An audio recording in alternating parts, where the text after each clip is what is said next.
ವೀಕ್ಷಕರೇ ಹೇಗಿದ್ದೀರಿ? ನಮಸ್ಕಾರ. ನಾನು ನಿಮ್ಮ ರಾಕೇಶ್ ಆರುಂಡಿ. ಕಚೇರಿಯಲ್ಲಿ ಚೆಕ್ಕಂದ ಹಾಡಲಿಕ್ಕೆ ಹೋಗಿ ಸಿಕ್ಕಿಬಿದ್ದಿರೋ ಕಳ್ಳ ಪೊಲೀಸಪ್ಪನ ಸ್ಟೋರಿಯ ಅಪ್ಡೇಟ್ಸ್ ಕುರಿತಾಗಿ ಒಂದಿಷ್ಟು ಮಾಹಿತಿಯನ್ನು ಕೊಡೋ ಕೆಲಸ. ಹೆಸರಿಗೆ ತಕ್ಕನಾಗಿ ಮರ್ಯಾದಾ ಪುರುಷೋತ್ತಮ ಶ್ರೀರಾಮನ ಹೆಸರಿಟ್ಟುಕೊಂಡು ಇಂಥ ನೀಚ ಕೆಲಸವನ್ನು ಮಾಡಬಾರ್ದಿತ್ತು ಅಂತ ಅನೇಕರು ಈಗಾಗಲೇ ಮನಸ್ಸು ಇಚ್ಛೆ ಕೆಟ್ಟ ಕಮೆಂಟ್ಸ್ಗಳನ್ನು ಕೂಡ ಹಾಕ್ತಾ ಇದ್ದೀರಿ.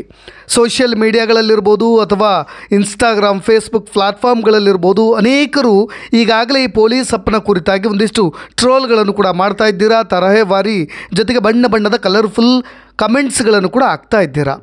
ಅದೇನೇ ಇರಲಿ, ತುಮಕೂರು ಜಿಲ್ಲೆಯ ಮಧುಗಿರಿಯ DYSP ಚೆಲ್ಲಾಟಕ್ಕೆ ಇದೀಗ ಅವರನ್ನು ಅಮಾನತು ಕೂಡ ಮಾಡಲಾಯಿತು, ಸಸ್ಪೆಂಡ್ ಕೂಡ ಮಾಡಲಾಗಿದೆ.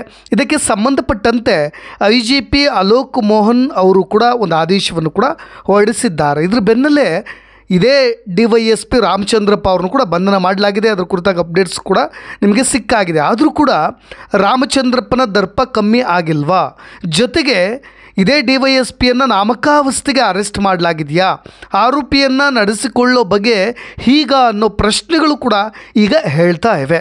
ಅದಕ್ಕೆ ಕಾರಣ ಕೂಡ ಇದೆ ವೀಕ್ಷಕರೇ, ಅದನ್ನು ಕೂಡ ನಾನು ಹೇಳ್ತಾ ಹೋಗ್ತೀನಿ.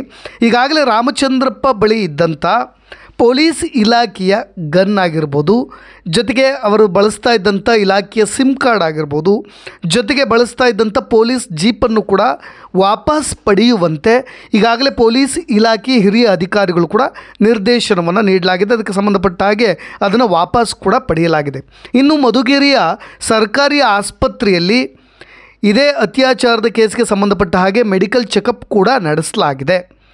ಶುಕ್ರವಾರ ಸಂಜೆ ಇದೇ DYSP ರಾಮಚಂದ್ರಪ್ಪ ಅವ್ರನ್ನ ನ್ಯಾಯಾಧೀಶರ ಮುಂದೆ ಹಾಜರುಪಡಿಸಲಾಯಿತು. ಬಂಧನದ ನಂತರ ಮಧುಗಿರಿಯ ತಾಲೂಕು ಆಸ್ಪತ್ರೆಯಲ್ಲಿ ಮೆಡಿಕಲ್ ಟೆಸ್ಟ್ ಮಾಡಿಕೊಂಡು ನೇರವಾಗಿ ನ್ಯಾಯಾಧೀಶರ ಮುಂದೆ ಪೊಲೀಸರು ಕೂಡ ಹಾಜರುಪಡಿಸಿದ್ರು. ಶನಿವಾರ ಅಂದರೆ ರಾಮಚಂದ್ರಪ್ಪನವ್ರನ್ನ ಮಧುಗಿರಿ ಕೋರ್ಟ್ಗೆ ಮತ್ತೆ ಹಾಜರುಪಡಿಸಲಾಯಿತು. ಜೊತೆಗೆ ಮಧುಗಿರಿಯ ಪ್ರಿನ್ಸಿಪಲ್ ಸೀನಿಯರ್ ಸಿವಿಲ್ ಜಡ್ಜ್ ಅವರು ಇವ್ರನ್ನ 14 ದಿನ ನ್ಯಾಯಾಂಗ ಬಂಧನಕ್ಕೆ ಒಪ್ಪಿಸಬೇಕು ಅನ್ನೋ ಆದೇಶವನ್ನು ಕೂಡ ಈಗಾಗಲೇ ಹೊರಡಿಸಿದ್ದಾರೆ. ಅದು ಕೂಡ ಆ ಮಹಿಳೆ ಕೊಟ್ಟ ದೂರಿನ ಮೇರೆಗೆ.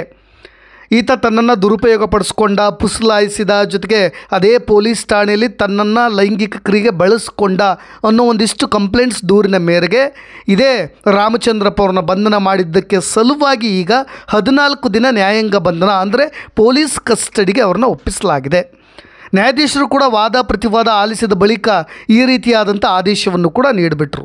ಭಾನುವಾರ ಅಂದರೆ ನಾಳೆ ಒಂದು ದಿನ ಅವ್ರನ್ನ ಮಧುಗಿರಿಯ ಉಪಕಾರಾಗೃಹದಲ್ಲಿ ಇರಬೇಕಾಗುತ್ತೆ ಅವರು ಆದೇಶ ನೀಡಲಾಗಿದೆ. ಇನ್ನು ಉಳಿದಂತೆ 13 ದಿನಗಳ ಕಾಲ ತುಮಕೂರಿನ ಜಿಲ್ಲಾ ಕಾರಾಗೃಹದಲ್ಲಿ ಅವ್ರನ್ನ ಇರಿಸಬೇಕಾಗತ್ತೆ.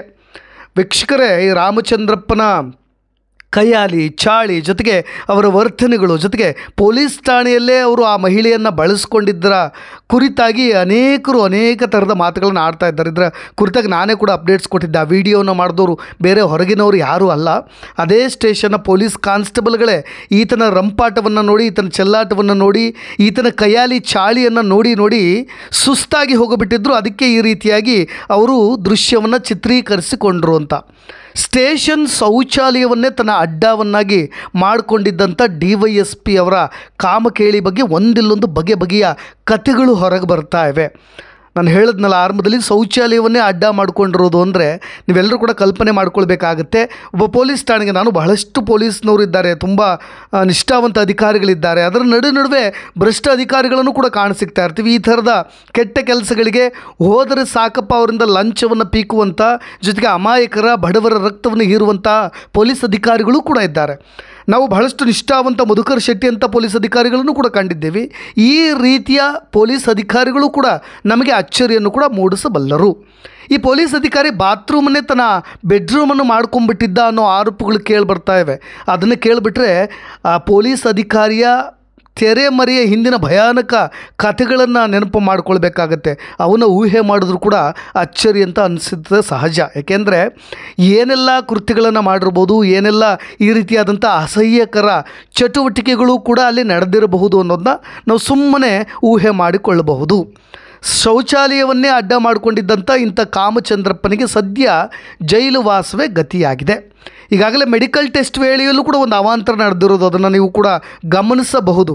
ಯಾಕೆಂದರೆ ಸಾಮಾನ್ಯ ಜನರಿಗೆ ಒಂದು ರೀತಿಯಾಗಿ, ಜೊತೆಗೆ ಪೊಲೀಸ್ ಅಧಿಕಾರಿಗಳು, ಜೊತೆಗೆ ಉಳ್ಳವರು, ಜೊತೆಗೆ ಬಹಳಷ್ಟು ಇನ್ಫ್ಲೂಯೆನ್ಸ್ ಉಳ್ಳವರಾಗಿಬಿಟ್ರೆ ಅವ್ರನ್ನ ಯಾವ ರೀತಿಯಾಗಿ ಟ್ರೀಟ್ ಮಾಡ್ತಾರೆ ಅನ್ನೋ ಅನುಮಾನವೂ ಕೂಡ ಹೇಳುತ್ತೆ. ಯಾಕೆಂದರೆ ಇದೇ ರಾಮಚಂದ್ರಪ್ಪ ಅವ್ರನ್ನ ಮೆಡಿಕಲ್ ಟೆಸ್ಟ್ ವೇಳೆಯಲ್ಲಿ ಪೊಲೀಸರು ಈ ರೀತಿಯಾದಂಥ ಕೇರ್ಲೆಸ್ ಬಿಹೇವಿಯರ್ನ ಮಾಡಿರೋದು. ಮೆಡಿಕಲ್ ಟೆಸ್ಟ್ ವೇಳೆ DYSP ರಾಮಚಂದ್ರಪ್ಪ ಫೋನ್ನಲ್ಲಿ ಆರಾಮದಾಯಕವಾಗಿ ಮಾತುಕತೆ ಮಾಡ್ತಾ ಇದ್ದಾರೆ. ಮೊಬೈಲ್ ಹಿಡಿದುಕೊಂಡು ಈಗಾಗಲೇ ಪೋಸ್ ಕೊಟ್ಟಿರ್ತಕ್ಕಂಥ ವಿಡಿಯೋಗಳು ಕೂಡ ವೈರಲ್ ಆಗ್ತವೆ. ಒಬ್ಬ ಬಂಧಿತ ಆರೋಪಿಗೆ ಮಾತನಾಡಲಿಕ್ಕೆ ಫೋನ್ ಕೊಟ್ಟಿರೋದು ಈಗ ಅನುಮಾನಕ್ಕೆ ಕಾರಣವಾಗ್ತಾ ಇರೋದು. ಯಾಕೆ ಪೊಲೀಸರ ನಡೆಗೆ ಈಗಾಗಲೇ ಸಾರ್ವಜನಿಕ ವಲಯದಲ್ಲೂ ಕೂಡ ಆಕ್ರೋಶ ಕೇಳಿ ಬರ್ತಾ ಇದೆ. ಸಾಮಾನ್ಯರಿಗೆ ಒಂದು ಕಾನೂನು, ಈ ಥರದ ವ್ಯಕ್ತಿಗಳಿಗೆ ಒಂದು ಕಾನೂನು ಅಂತ. ಯಾಕೆ ಈ DYSPಗೆ ಒಂದು ಕಾನೂನು ಅಂತ ಆಕ್ರೋಶ ವ್ಯಕ್ತಪಡಿಸ್ತಾ ಇರೋದು. ಒಬ್ಬ ಆರೋಪಿ ಸ್ಥಾನದಲ್ಲಿರೋ ವ್ಯಕ್ತಿಗೆ ಈ ರೀತಿಯಾಗಿ ಸುಲಭವಾಗಿ ಎಲ್ಲ ಸೌಲಭ್ಯಗಳು ಸಿಗ್ತಾ ಇದೆ.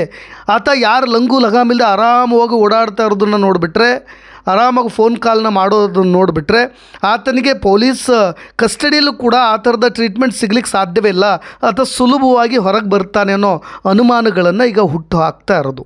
ಸಾಮಾನ್ಯ ಜನರು ಇಂಥ ತಪ್ಪು ಮಾಡಿದ್ರೆ ಹೇಗಿರುತ್ತೆ ಅನ್ನೋದನ್ನ ನೀವೆಲ್ಲರೂ ಕೂಡ ಊಹೆ ಮಾಡ್ಕೊಳ್ಬೋದು. ಆ ದೃಶ್ಯಗಳಲ್ಲಿ ನೀವು ಗಮನಿಸ್ತಿದ್ರೆ ಮೊಬೈಲ್ನಲ್ಲಿ ಬ್ಯುಸಿಯಾಗಿರೋ ದೃಶ್ಯಗಳು ಕಾಣಿಸಿಗ್ತಾ ಇದೆ.